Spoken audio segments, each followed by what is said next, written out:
Lanjut aja ya. Jadi ya, Baik, skor dicabut kalau sedang cabut Hakim sudah menyatakan tercatat bermusuhan untuk berbulan minggu, silakan silakan dilanjutkan Pak. dilanjutkan Pak.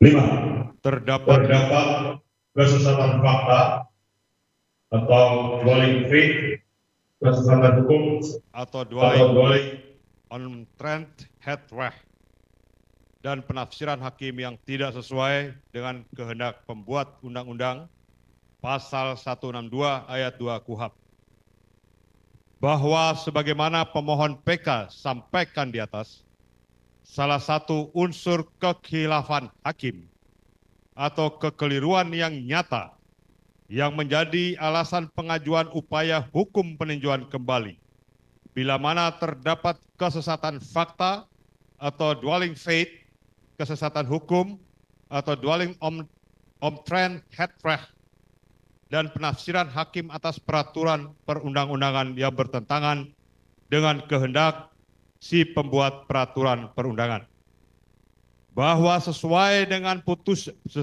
putusan nomor 4-B/2017-PN.CBN, di mana salah satu bagiannya adalah keterangan saksi Aib dan saksi Dede Riswanto. Ternyata dalam bundel tersebut tidak ditemukan berita acara penyumpahan atas saksi Aib maupun saksi Dede Riswanto. Untuk itu, keterangan yang diucapkan dalam persidangan tersebut tidak dapat disamakan dengan keterangan saksi di bawah sumpah di persidangan, karena berita acara pemeriksaan Aib dan Dede Riswanto yang dinyatakan di bawah sumpah tidak disertai dengan adanya bukti berita acara pengambilan sumpah di tingkat penyidikan. Dengan demikian, Majelis Hakim benar-benar telah hilaf dalam menguraikan kesesatan fakta atau dwelling faith karena tidak memeriksa berkas perkara secara teliti dan seksama.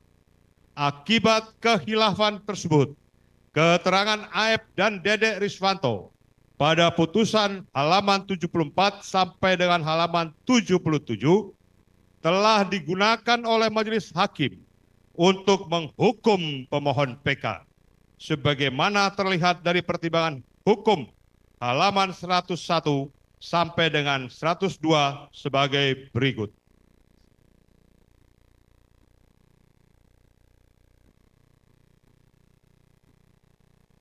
Bahwa kemudian para terdakwa, saksi Rivaldi Aditya Wardana alias Ucil, saksi Eko Ramadhani alias Koplak, anak saksi Saka Tatal, saudara Andi dalam kurung DPO, dan saudara Peggy alias Perong dalam kurung DPO, melempari anak korban Muhammad Rizky Rudiana dan anak korban Vina dengan menggunakan batu mengenai spakboard sepeda motor yang dikendarai oleh korban Muhammad Rizky Rudiana. Namun anak korban Muhammad Rizky Rudiana dan korban Vina dapat melarikan diri. Bahwa selanjutnya para terdakwa, saksi Rivaldi Aditya Wardana alias Ucil, saksi Eko Ramadhani alias Koplak, saksi anak Saka Tatal, saudara Andi, DPO, saudara Peggy alias Perong, DPO, dengan mengendarai motor mengejar sepeda motor yang dikendarai oleh anak korban Muhammad Rizky Rudiana dan anak korban Vina dengan membawa bambu yang sudah dipersiapkan sebelumnya, dan setibanya di depan MAN 2 Cirebon yang jaraknya kurang lebih 50 meter dari SMPN 11 Kota Cirebon, sepeda motor anak korban Muhammad Rizky Rudiana dan anak korban Vina dipepet oleh motor saksi Eko Ramdhani alias Koplak, dan seterusnya. Bahwa selanjutnya Yudek Faksi telah keliru menerapkan hukum dwelling on Trent Headrecht pasal 162 ayat 2 KUHP karena hanya menafsirkan ketentuan pasal tersebut tanpa melakukan penafsiran sistematis internal pasal 116 ayat 1 KUHP. Sebelum menerapkan pasal 162 ayat 2, Majelis Hakim seharusnya menguji terlebih dahulu apakah keterangan yang hendak dibacakan tersebut telah sah memenuhi ketentuan pasal 116 ayat 2 KUHP, sehingga keterangan tersebut benar-benar dapat dibacakan dengan kekuatan pembuktian yang sama dengan keterangan dalam persidangan, sebagaimana dimaksud dalam ketentuan pasal 162 ayat 2 KUHP.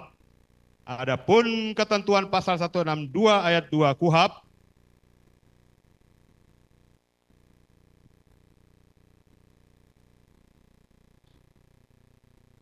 menyatakan sebagai berikut. Jika keterangan itu sebelumnya telah diberikan di bawah sumpah, maka keterangan itu disamakan nilainya dengan keterangan saksi yang diucapkan di sidang. Pasal 116 ayat 1 KUHP, saksi diperiksa dengan tidak disumpah, kecuali ada cukup alasan untuk diduga bahwa ia tidak akan dapat hadir dalam pemeriksaan di pengadilan. Bahwa seharusnya Yudek Faksi tidak begitu saja mengabulkan permohonan penuntut umum guna membacakan keterangan saksi, tetapi harus dilakukan pemanggilan terlebih dahulu. Apabila setelah dipanggil, tapi saksi tetap tidak hadir, maka harus menilai apakah keterangan yang dibacakan di bawah sumpah tersebut telah memenuhi ketentuan pasal 116 ayat 1 KUHP. Karena dalam ketentuan tersebut disyaratkan adanya cukup alasan saksi kenapa tidak dapat hadir dalam persidangan. Artinya, dalam berita acara pengambilan sumpah di hadapan penyidik, harus secara jelas dan tegas disebutkan alasan ketidakhadiran serta dilampirkan dokumen-dokumen pendukung kebenaran alasan tersebut. Misalkan, jika saksi adalah seorang tentara yang hendak menjalankan tugas di wilayah konflik bersenjata, sehingga dikhawatirkan gugur atau tidak dapat meninggalkan tugas pada saat persidangan, atau seorang mahasiswa yang hendak studi di luar negeri, sehingga dikhawatirkan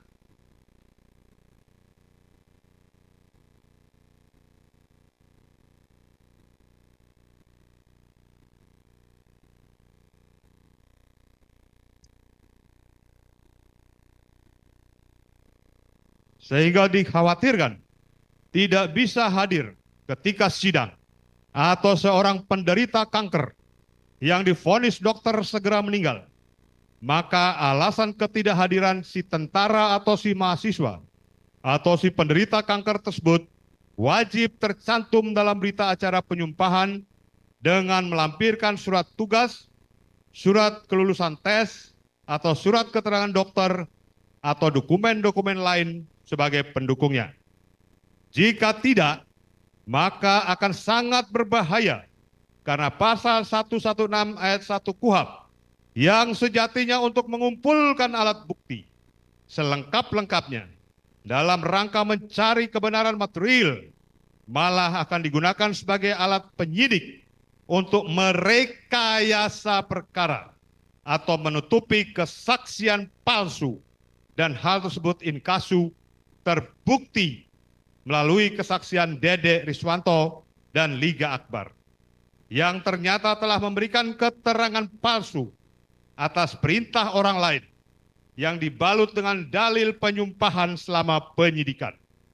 Agar kebohongan saksi Dede tidak terbongkar, maka saksi Dede disumpah pada saat memberikan keterangan di penyidikan.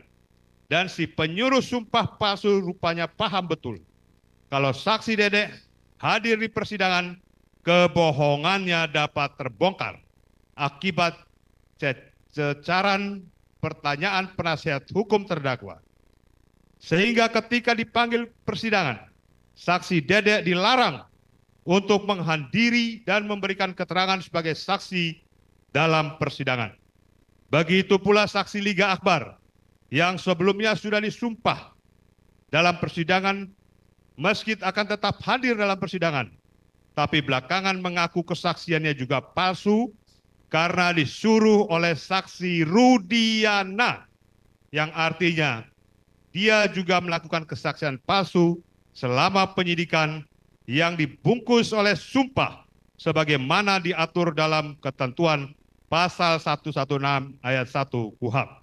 Selanjutnya diteruskan oleh rekan yang lain.